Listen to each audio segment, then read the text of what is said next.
Well, a little drier than we had yesterday. That's for sure today. Absolutely. So far. And a severe storm on Saturday as well. We talked about it on Friday. It'd be a little bit more intense over the weekend. That was simply because of this upper level feature, which has a little colder air in the upper levels, and it taps into it, creates some stronger winds. And we saw that yesterday. Not as many going on today, and that's a result of some drier air that has slipped in. There's one lone shower that we see from our tower cam right now that's right over Siesta Key. You'll see that in the radar picture in just a little bit. It's outflow from an earlier storm that was around Palmer Ranch and near Osprey just about a half hour ago. So there'll be other storms firing up here and there.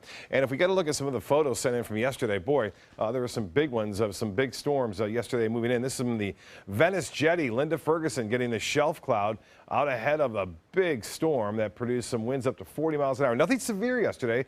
And there were a couple of funnel clouds. Those are called cold funnel clouds. They never touched ground. And that was a result of basically the strong storm is moving into that very warm air. And this was a tree down in Gary Gazzardo's home. A little bit of a tree knocked down there as a result of those 40-mile-an-hour winds that did blow up. Now we have some storms around again today, not nearly as much coverage, and the atmosphere a little drier than it was yesterday, so that is a better sign. There have been some lightning strikes and nothing severe at this point, and they are pushing off to the northwest at 10 miles an hour, heading into Northport near Toledo Blade and I-75. Right now, Port Charlotte seeing some heavy downpours, even near Inglewood, and as I mentioned, all of it kind of drifting off to the northwest at 10 miles an hour. This in turn will create other showers to the north throughout the evening, so we can keep about a 30% chance for a passing shower in the mix. There's the one on Siesta Key we just showed you with tower cam heading off to the west-northwest. Rotunda getting some rainfall or close to it, and places to the west. A little bit drier air, as I mentioned, in between two systems. This was the one yesterday that brought us the stronger cells, and then more moisture will come back into play for the rest of this week. So expect a good deal of those afternoon and evening storms to come back into the picture again tomorrow, and one or two of those could become severe at times. The heat index 101 and the actual temperature at 92.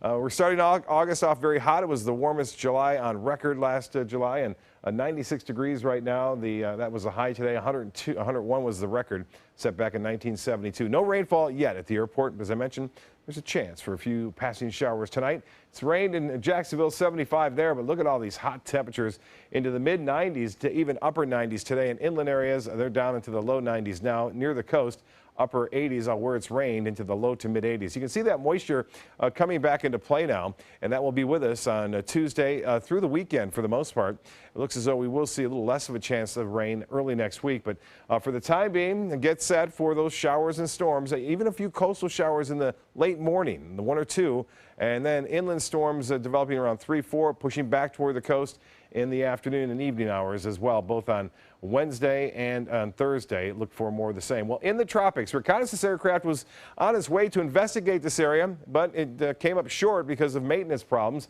And now it looks like this system will have a chance to develop, but even if it does develop, it will stay to our south. The one to the east of that, well out in the Atlantic, showing no signs of development right now. Maybe down the road in a week or so as it enters into the Caribbean, there's a chance it too could fire up. Temperatures all very ripe for development through the Caribbean as well as into the Gulf of Mexico. Temperature is very hot over the southern plain states, starting to cool down a bit over the northeast where it's been a scorcher as of late.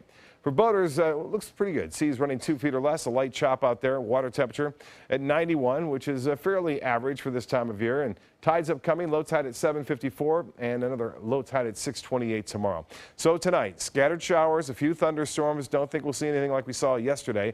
Low temperatures warm. And tomorrow, showers and storms mainly in the afternoon and evening. Still a little bit above average for a high 92 degrees and above average rain chances for the rest of this week and into the weekend. We taper off a little bit by Sunday and Monday.